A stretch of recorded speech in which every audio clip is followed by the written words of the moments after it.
Kwasukasukela.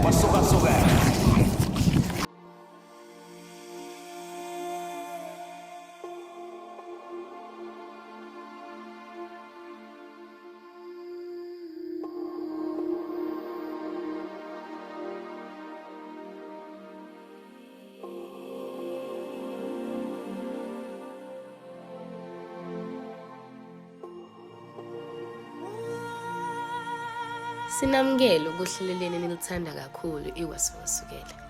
Namhlanje njengethimba sivakashele endaweni yasemdansane East London. La sivakashele khona Mkhulu Bukhosini. Wasichazela kabanzi ngokugezwa komzimba lokuthi umzimba ugcola kanjani. Nangu Mkhulu. Sizokhuluma ngento ejulile yokungcola nokuthi umuntu uzibona kanjani ukuthi ungcolile. Njengoba nibona abantu ngibageza kanje ingoba reason because ukungcola kuhlukene kakhulu.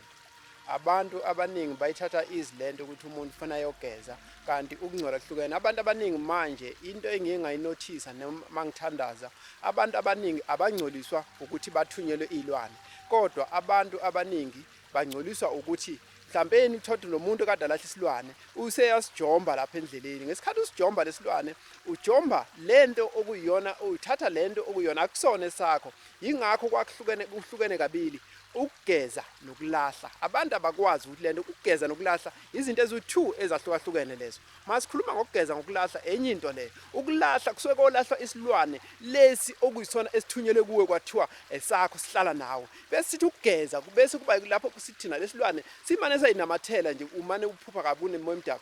Ingakho ubona abantu ngibageza kanje because abantu abaningi manje banezitha banemoya emdaka bahlangana nayo endleleni uthatha umuntu akathandwa akukhanya izinto zakhe mase unesilwane ke ubona ukuthi ubone uzizwa nawe unesidina kubantu uzikhona izinto ezikuhamba ebusweni kunemoya leyo moya leyo ubona ukuthi khona izinto ezikuhamba ebusweni leyo moya leyo nabantu abangakuthandi kukhomba ukuthi sokhona umoya omdaka ngoba isikhathi esiningi thina izinyanga eziningi zinento eziyenzayo ethi mayingabi yinhle uthatha umuntu kuthiwa akageze ahamba yochitha endleleni kanti kugeza isilwane lesilwane sithatha omunye umuntu futhi uzojomba lo muntu oqala umuntu ozofika lapho ufuna ukwazi ukuthi umuntu oqala ozofika lapho kuthiwa ageze khona kulahle lo muntu uzothatha lesilwane. Ingakho ke uthi uyabona ke manje ubona abantu abaningi bahamba nezilwane bahamba nemoya emdaka because lezi zinto lezi uzithola endleleni akukhonto ezabo. So mangabe ngilindile 7 days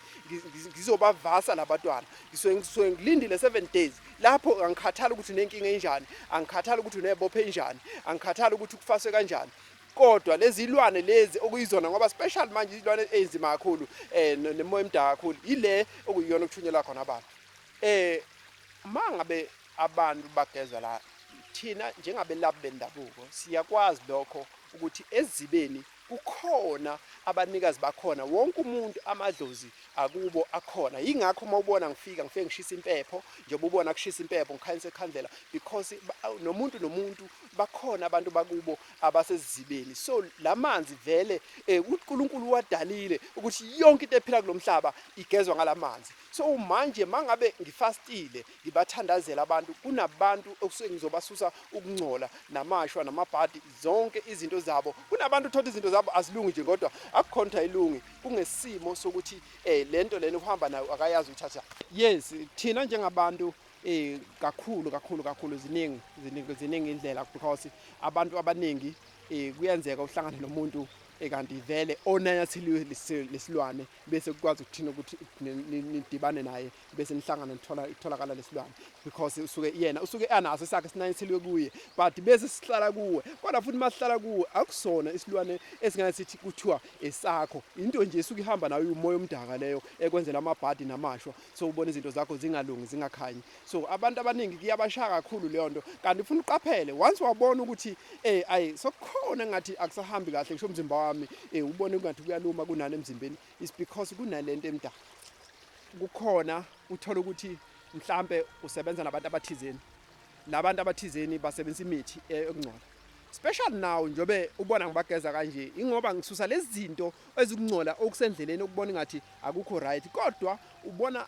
umuntu thoth umuntu lo usebenzisa umuthi kanti usebenzisa umuthi wrong ukuthi uvala abanye abantu izinto zabo. So yingakho kubona abantu abaningi bangcola ngokungekho semthethweni ngezinto abangazazi kwenzakala. Thoth umuntu atayisebenzela kahle kodwa uyabona futhi emsebenzini sishintshile. Kuningi ukungcola thoth abantu ohlala nabo ngisho ekhaya basebenzisa izinto ezingekho right kanti lezi zinto azikho right for ukuthi lesilwane bayigeze bayishiye khona la ekhaya abantu basithathe khona la ekhaya. Kuningi ukungcola okukhona esikuthola njengamanje emhlabeni. Ngiyafisa ukuthi abantu bakwazi ukuqaphela ukuthi izinto mangabe sengasahambi kahle bakwazi ukulungisa izinto. Akuyike ngokuthi inyanga noma yini nomthandazo uyakwazi ukuyisusa nje isilwane sisuke siphele inyanga. Ungazi ukuthi uzozuya enyangeni uyosusa isilwane, cha, ngamanzi awodwa ngiyathemba kakhulu ngoba ngiyawazi amandla awo. Leli duku elibomvu leli enilibona la, leli duku elibomvu abantu abaningi banezitha abangazazi iqhamukaphi. Abantu abaningi banemoya abangayazi iqhamukaphi. Leli duku elibomvu sizolahla izitha siphume nelimhlophe lenhlanhla ukuthi izinto zakho sikhanye, zonke izitha zakho zisale lapha yana, izinto zakho zisale ziqale elimhlophe uhambe nalo kukhanya. So njengoba ubona le duku elibomvu ingakho ke elezitha nemoya emdaka yonke abakubhejela yona ukuthi isuke eduze kwakho.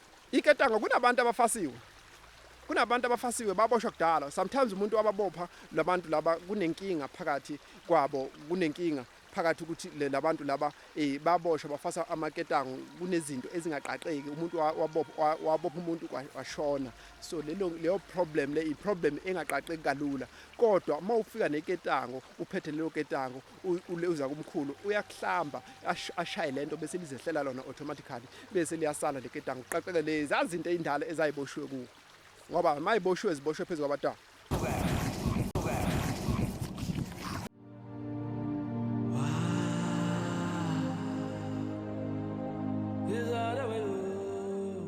Namhlanje sikhulume noMakhosi owakwazi ukuthola usizo kumkhulu Bukhosini.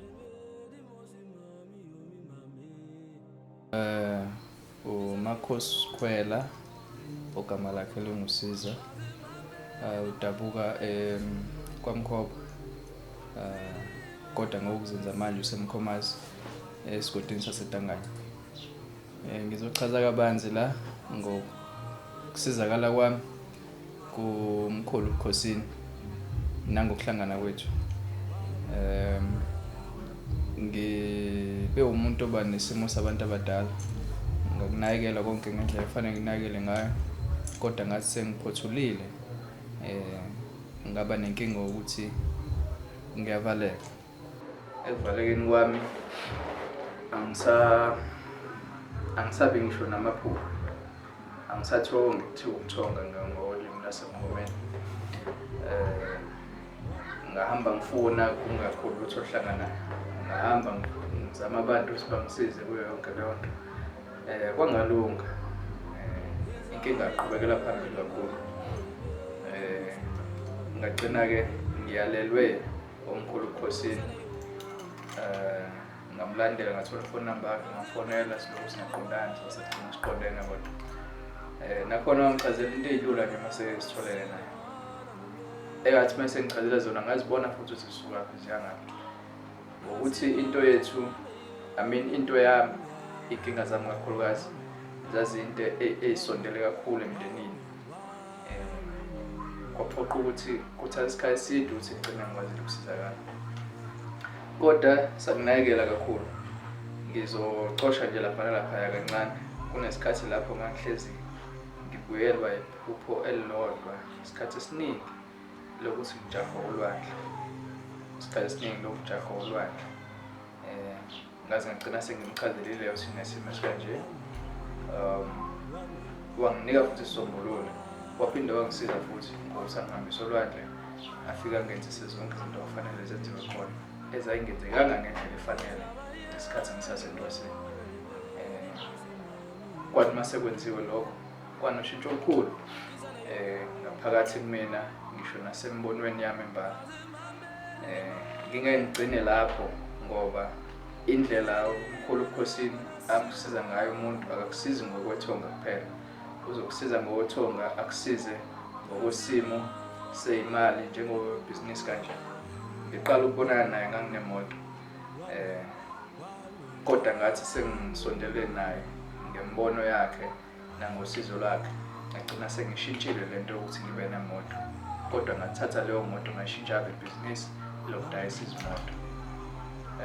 Nalo ngaqala ngakho ukuthi ngidayise le yayikhona, bese ngiyofuna enye ebiza kancane ngilungise mawukuthi idinga ukulungiswa, bese ngiyayidayisa naye. So ukusondelana naye gcine sekuvuleka izinto eziningi ezingapheleli ekutheni sasihlangane ngokwethongo okanye sasihlangane ngokokunyanga. Sekuphumele nangaphandle ngale ndlela ukuthi ukusondelana manje usefana nomuntu womfowethu. Ngicabanga ukuthi mangibeka kulelo zinga usefana nomuntu womfowethu kuqoqa yonke into ndawonye. Eningi ngingafanele ngichaza ngihlolesa nga-one by one ebese kutholakala sekushoda isimo sesikhathi.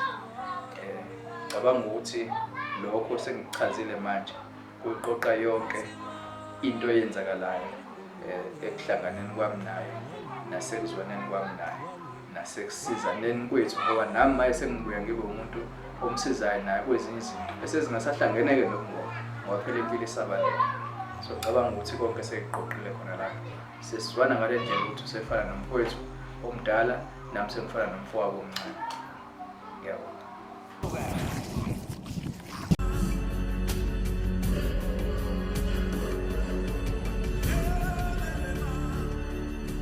Ngibingelele mphakathi waseGoli. Umkhulu Ukugeza lona ngicela ukunazisa ukuthi ngomhla ka-29 and 30 umkhulu uzobe seProtea Glen eSoweto extension 11 endaweni la asebenzela kuyona. Ngiyacela abantu babhuke kusenesikhathi ukuze bezokwazi ukubathumelela ama-location ababhukhayo bakwazi nokuthi basizakale. Ngiyacela abantu babhuke mhla 29 and 30 sobe silapha extension 11 eSoweto. Siyabonga.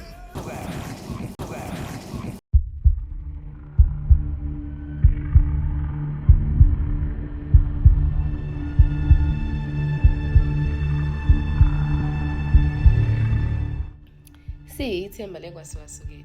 Sibe sahlala phansi nomkhulu Bukhosini wasixoxela kabanzi ngomsebenzi wakhe. Ngibingelele bonke ababukeli emakhaya.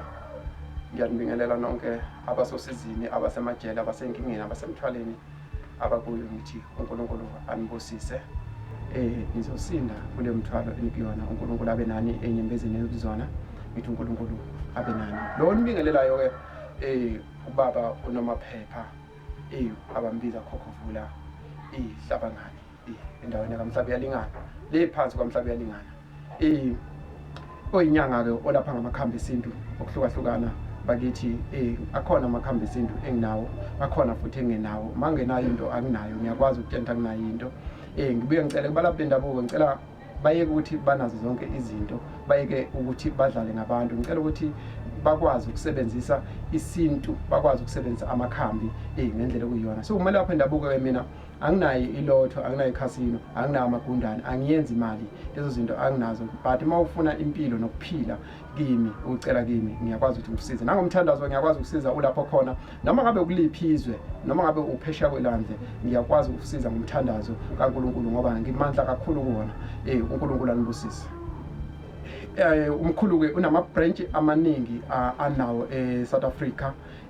Angeke ngiqale ngibingelele nje Sbonelo eZimbabwe. I'm coming Lesotho, ngiyayivala eLesotho le branch eLesotho izophumela ngaphandle eMatatiyele. Umkhulu useKZN kwaMhlaba yalingana, useJohannesburg, usePretoria, eKhayelitsha ayikho, PE eMotherwell ikhona. So zonke lezi ndawo eMpumalanga ngiyeza eMpumalanga sengishilo ngathi ngiyeza uChristmas ngizokudla nani eMpumalanga ngizodlela kini. Swaziland sengishilo ngathi ngiyeza idate kuphela engakaphumi, ngizoyikhipha idate next month yase Swaziland naseMpumalanga. Kuona wonke ama branch uNkulunkulu angithuma kuwo ngizohamba ngoba uthi uNkulunkulu kimi ngizokuthuma emazweni. uNkulunkulu wangathi sesifini sika mama ukuthi ngiyophuma ngibe lento engiyiyona namhlanje. Abantu eSouth Africa yonke umhlaba wonke abantu bahlezi bangifuna ngapha nangapha. Ngicela ubekezele ke inamba yami 084 680 023317 084 680 023317. Office number 081 875 814 081 875 817 0814 is the office number. Uxolisele mawuthi ayitholanga kodwa 0846802 abathathu 17. Ngicela ube patient because angitholakali kalula efonini. Be patient, ubekezela, ungadubi, ulokhu try, ubekezela. uNkulunkulu anibusise nonke emakhaya nisabukele le video. uNkulunkulu abe nani, anisindise Nkosi. baNkulunkulu namandla Nkosi, yabusisa Nkosi lamanzi ngomoya Nkosi engcwele uzongena phakathi. Amen.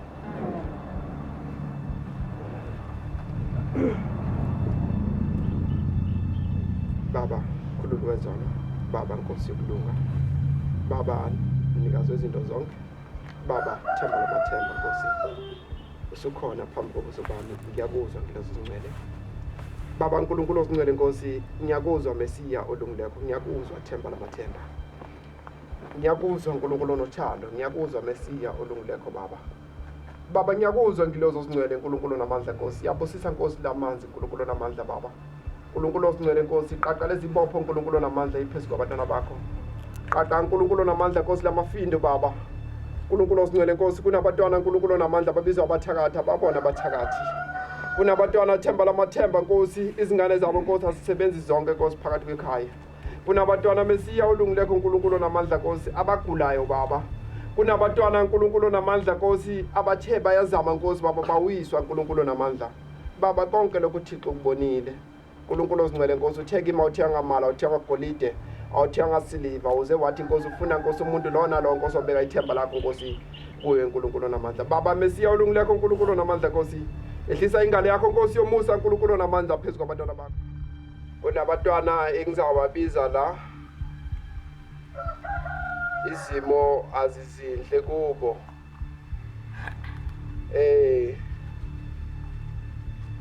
Noma isiXhosa singihlula kodwa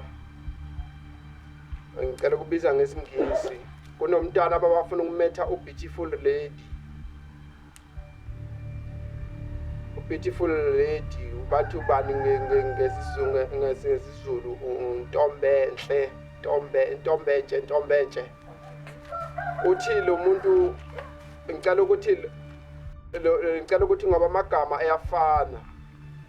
Ngicela ukucacisa kahle, lo mntana uzalwe i-ID yakhe ithi 850108. ID number yakhe ithi 850108 0131. Bese izogcina ngobani ekugcineni 081. Ngoba ama-ID ngoba ngizobiza abantwana nje mhlawumbe abawu-5 kuphela noma abawu-7 abakhishwayo la khulunywa kuthiwa indaba zabo zimbi. Wena mama kunesibopho esimbi, uthi uNkulunkulu mangabe ngiyakuthandazisa, kunesibopho esimbi owaboshwa kuso. Manje lesibopho sehlela phezu kwabantwana. Uyangizwa na mama? Uthi uNkulunkulu namhlanje lesibopho sakho seminyaka siyaqaqeka. Uthi mangikutshela uNkulunkulu ukuthi lesibopho sakho seminyaka siyaqaqeka. Ubani wemama lapha ekhaya ombiza zizipho? Mama lo muntu engikhuluma ngaye la ekhaya angazi kodwa ungiphathele ukukhuleka ungitshela ukuthi uNkulunkulu uthe kukhona isehlo kufanele simehlele umntana wakho lona.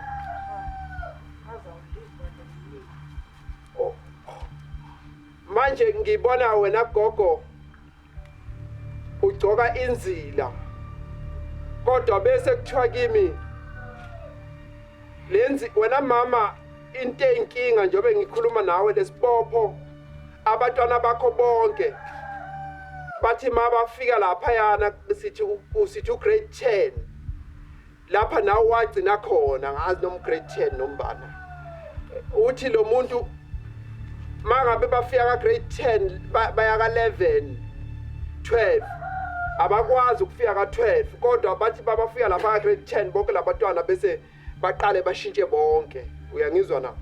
So uthi lo muntu ke ozingcwele mangikuthandazise kakhulu lo mntana lo engikhuluma ngaye mina uzalwe 1993.